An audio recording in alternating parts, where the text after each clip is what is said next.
Hi, thank you so much for tuning in to eXXXamine, where we have real and raw conversations about porn and purity. My name is Brittany Delamora, and today's guest is named Saya, and she has the most amazing testimony.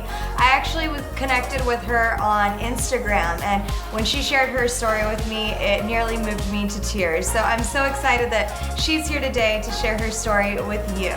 Saya, thank you so much for being here. Thank you so much for having me. Of course. So let's just get right to it. Like, you reached out to me. I had put out an Instagram post asking if there was anybody who had been directly or indirectly affected with porn. And I said, share your stories and we'll pick one to feature on our show. And you sent me your story. And I just want you to share with us what you shared with me on Instagram that day.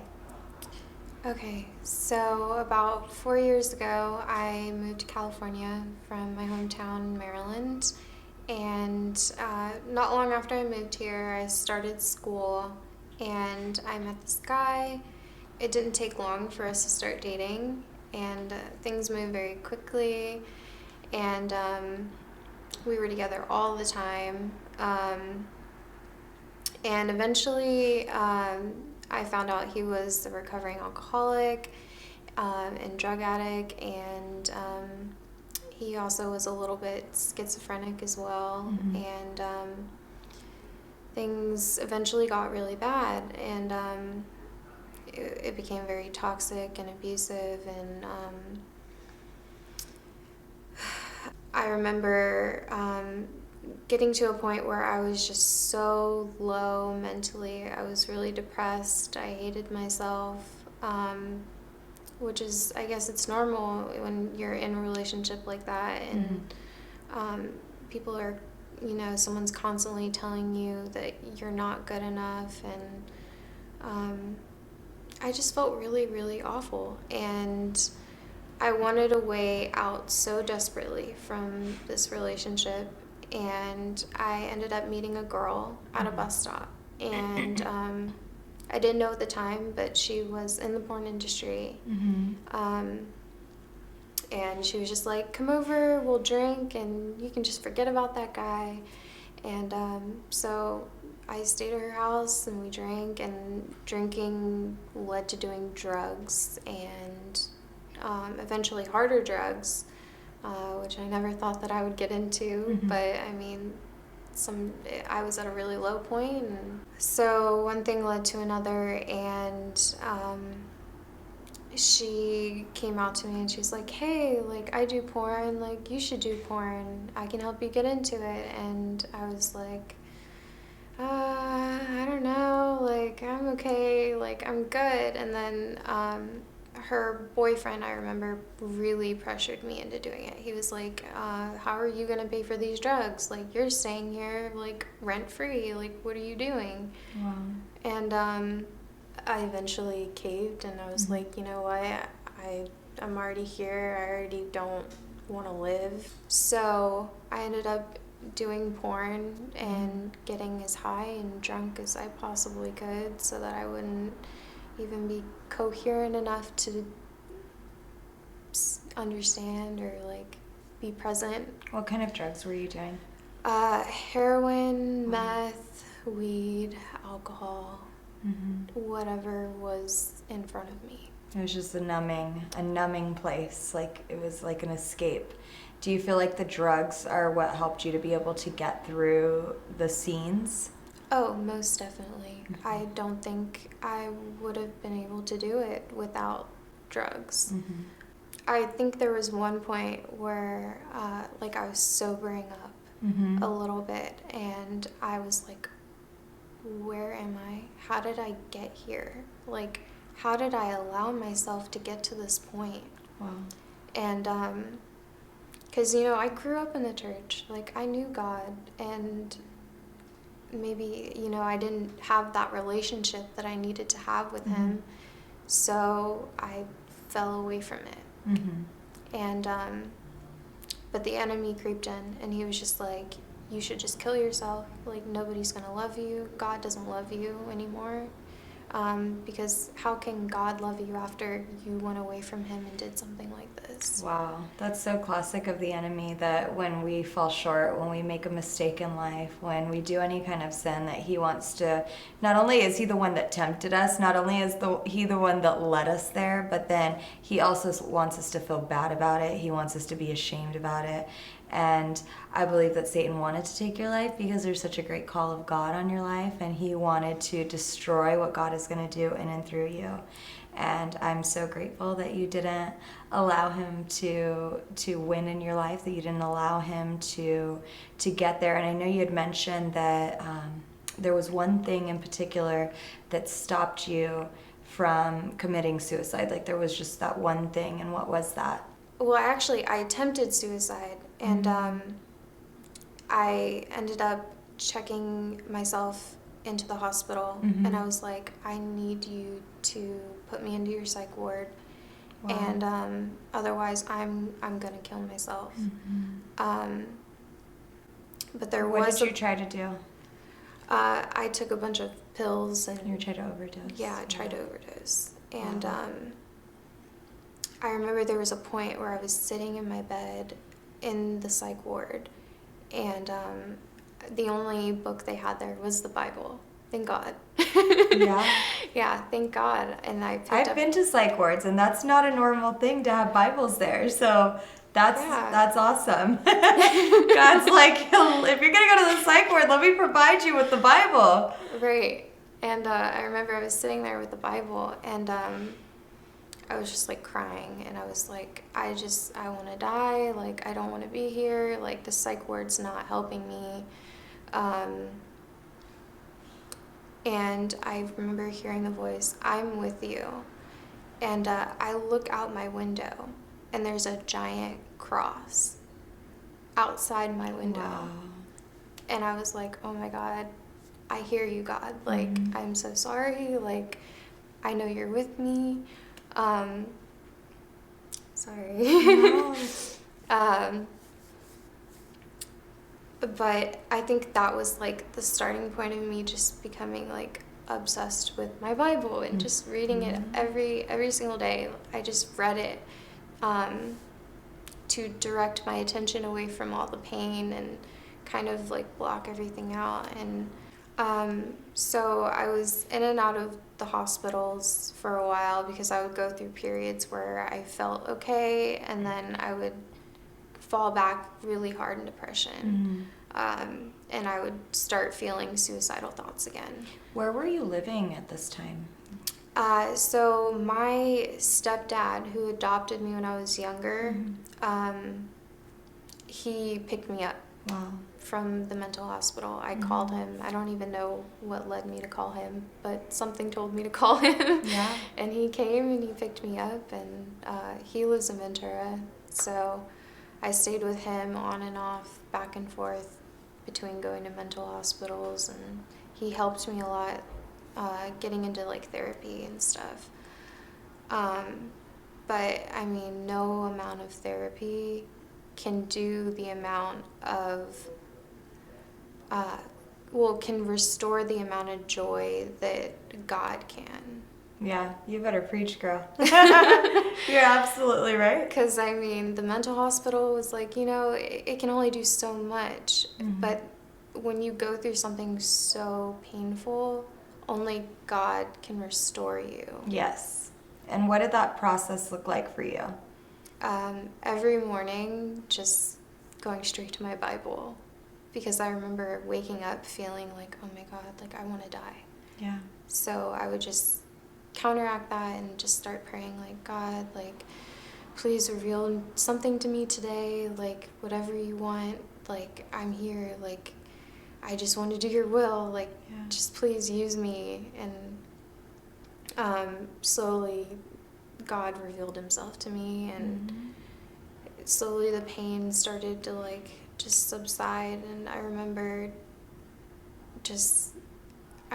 crying when I heard your story, and I was like, wow, she's so happy and joyful, and like she was in it for 7 years, right? And I was like, I can't imagine where I'd be if I had stayed there in that place for 7 years. like, I don't even think I'd be alive. It's a miracle that I'm alive, because I told you I've been in psych wards too. When I hear your story, it's actually like a mind-blowing kind of thing for me, because I see so much of my past in your past, and I just think that they're so, like, literally our pasts are so similar. Like, as you're sharing all this with me, I'm like, wow, yeah, I know exactly what you're talking about. I've been there. I've lived with a man who was a pimp, and I know that that's the same in your story as well. The guy that you were living with, he was a pimp. Was he taking your money as well, or so you would go and shoot scenes, and then were you giving him your money? Yeah, the money went straight to either her or him. Yeah.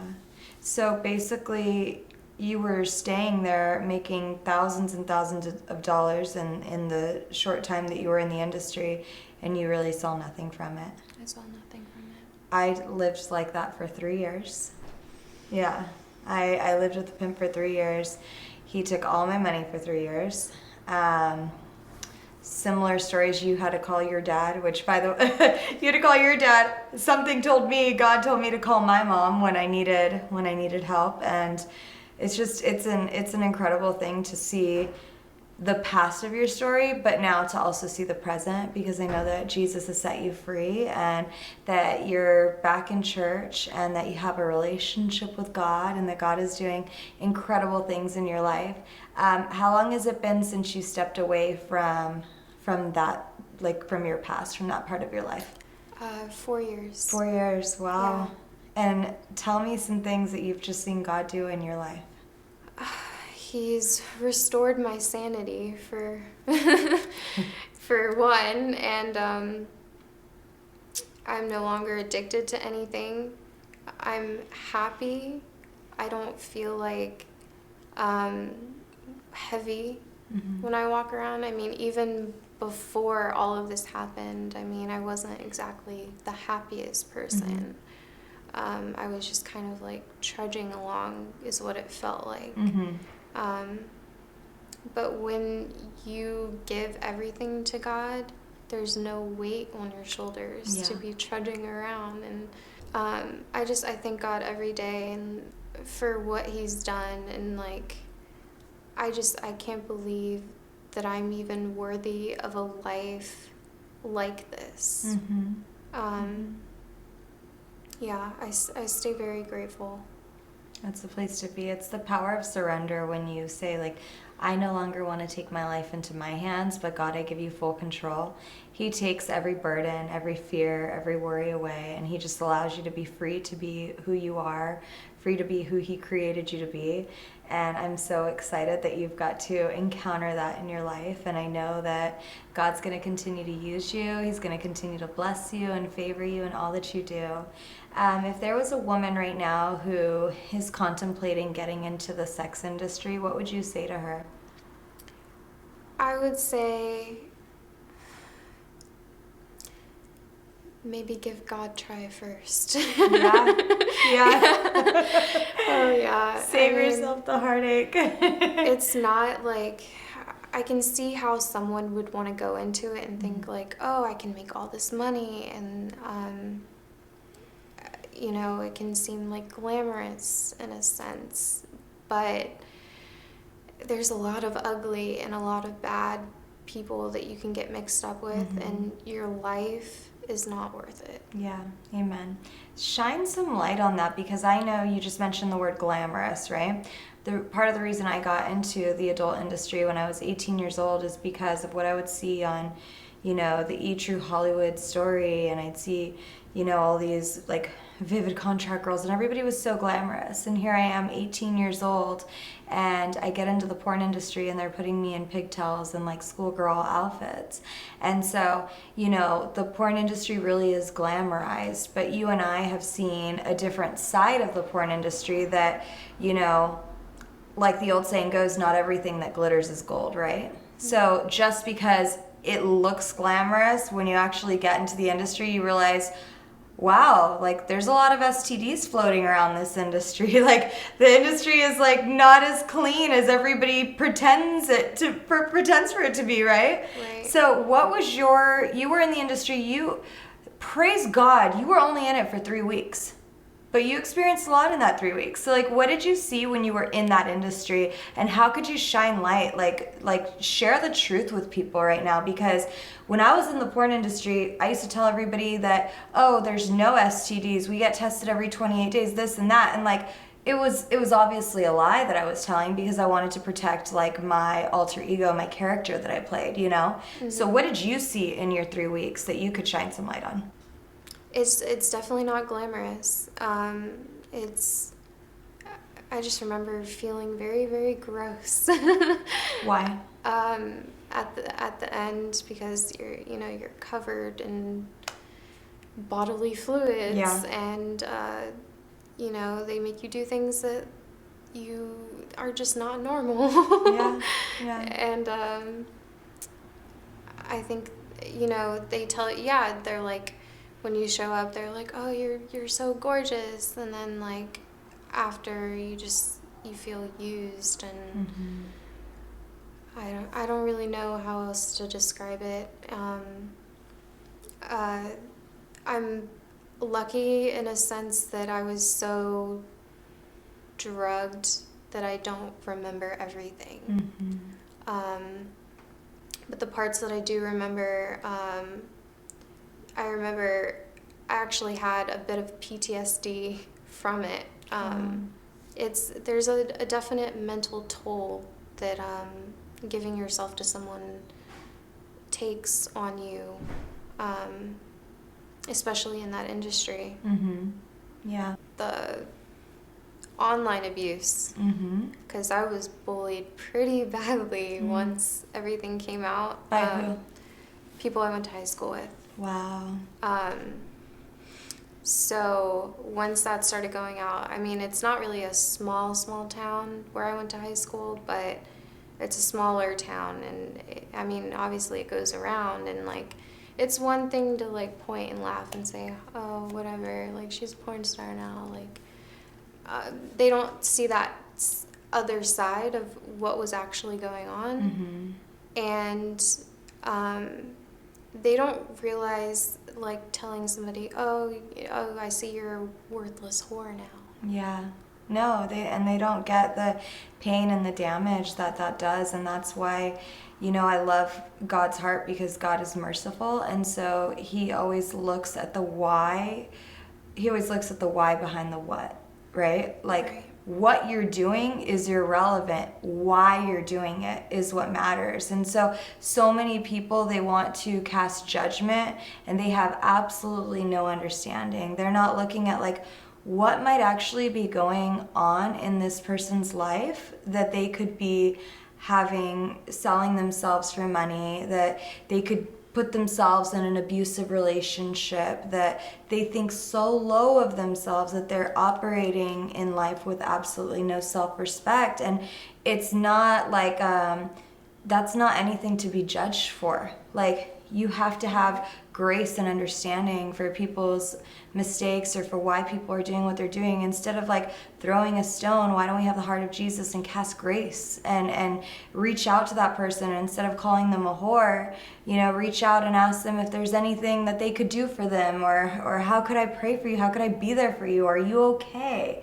Right. It breaks my heart to hear that you had to go through that, the bullying online, because last year, I believe there was a porn star named August Ames, and she was heavily bullied because she spoke out about parts of the industry that she didn't agree with, and people ridiculed her for it, and she ended up committing suicide. And so it is never okay to bully people. Like, it's never okay. And I'm sorry that you had to go through it, but again, God's hand is on your life, and he protected you from all of that. He did. He really did. Yeah. Well, thank you so much for letting me interview you today. Thank you so much. Yes, of course. Thank you so much for tuning in to eXXXamine. If you've been contemplating getting in the sex industry, or if you're under any pressure whatsoever to get into the adult industry, I want you to reach out to us at eXXXchurch.com. We're here to help you. We're here to offer you love, support, encouragement, and we just want to be here for you. no amount of money is ever worth selling yourself. And I know that just as God had his hand on Sia's life, he's had his hand on my life, he definitely has his hand on your life as well. And I know that he is going to do a great work within you. So reach out to us because we are here for you. We love you. We're praying for you and we believe in you. God bless you.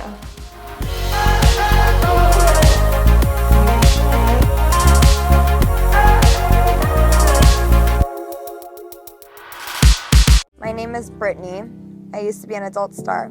I met Rachel several times at the eXXXA conventions. She would know me as Jenna Presley.